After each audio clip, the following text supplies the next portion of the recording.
My dad was a pretty hardcore alcoholic, and my mom has been on the streets doing drugs on and off for longer than I've been alive. So I grew up with my dad, and then that started going south, and my mom was clean at the time, so I went and lived with her, and then she relapsed, and I decided it was better to be on the streets than go back to my dad's. At the moment I am homeless. I have a boyfriend and I have my dog. So I became homeless when I was like 12 years old. My dad, he ends up going to hospice, and I didn't know what hospice was at the time. And so, I'm just visiting him, and then I find out he passed away, and that was where the breaking point was. My life at home was rocky, and I also, at the time, had a really bad drinking problem. I think I was like 16 when I first was on the streets. It's really hard to get out of. Like, once you're on the streets, you can't get a job. I mean, you could, but then where are you gonna leave all of your belongings and everything where it's gonna be safe while you're at work? Where are you going to have the resources to take a shower to get cleaned up for job interviews? What's gonna happen when the cops show up to your camp to move you in the morning when you have to be at work, and now you have to take all of your stuff to somewhere else? I feel very unwelcome on the streets. I've had many people in suits look straight at me and scoff, but I'm trying so hard to get a home. It's really hard going day by day, having to move with everything you own, getting your stuff stolen every day, having people shove drugs in your face.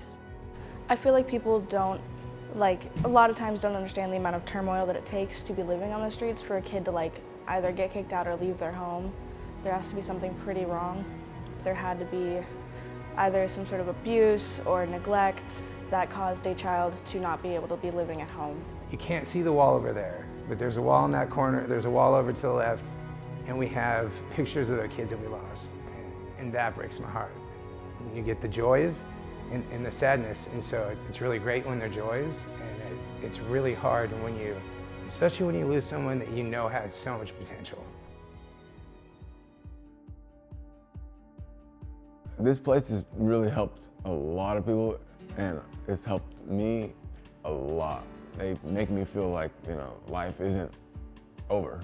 I love the staff because they're not just staff.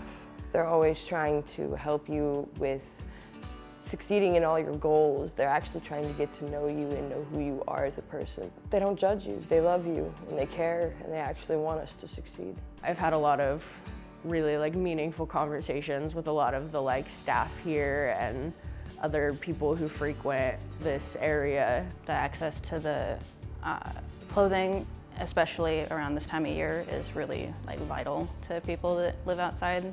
I probably would have been a lot worse off if it wasn't for here.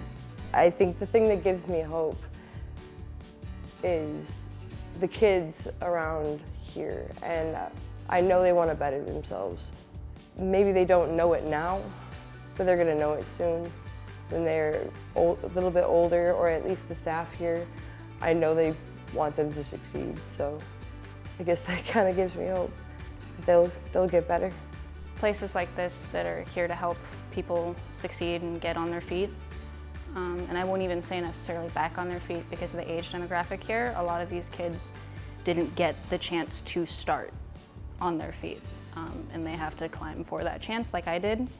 Knowing that there are so many people, especially here and through Hosea, and it's a lot of difficult work, but it gives me a lot of hope that there are things that can be done. It gives me hope that there are still people who are compassionate to addiction and compassionate to the homeless crisis that is going on. Right now I work at Buckley Detox. I work nights there, so I mainly help with the sobering program, which is a place for people who are intoxicated to get off the streets for 6 hours and sober up. I really enjoy it because I'm giving back to my community.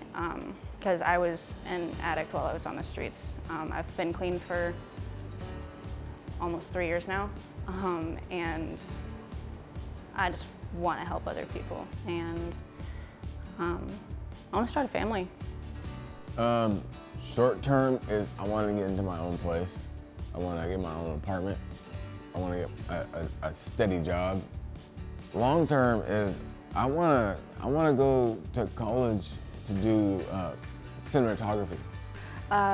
Some of my future goals are I'm currently enrolled in Lane to become a drug and alcohol counselor, having my associate's degree and getting to help people. And I specifically want to work with youth that are struggling both with being homeless and having trauma and going through addiction, because that was me. And I feel like it's kind of important for me to, I don't know, maybe it's an extension of myself trying to help younger me or whatever, but I feel like I can relate to them and I want to be there to help. Even though these young people have experienced very hard things in their life, many of them, not all of them, but many of them still have hope of being able to get to a point where they can take care of themselves. Again, when you hear their stories of how hard life has been, they still have hope, and that gives me hope to know that that we are providing a service that's very important to them, that they really appreciate. Most of these kids don't suffer from physical ailments as much as they suffer from a society that doesn't want them. And so everywhere they go, they're just unwanted. And if we could cure that unwantedness, if we could make them feel wanted and loved, man, I just think that it's limitless to what they can do. My name's Tamal, and I'm thankful for Hosea's Youth Services. I'm Ryan, and I'm super thankful for Hosea Youth Services. I'm Sky, and I'm thankful for Hosea Youth Services. My name is Courtney, and I am very thankful for Hosea Youth Services. I'm Aurora, and I am thankful for Hosea's Youth Services.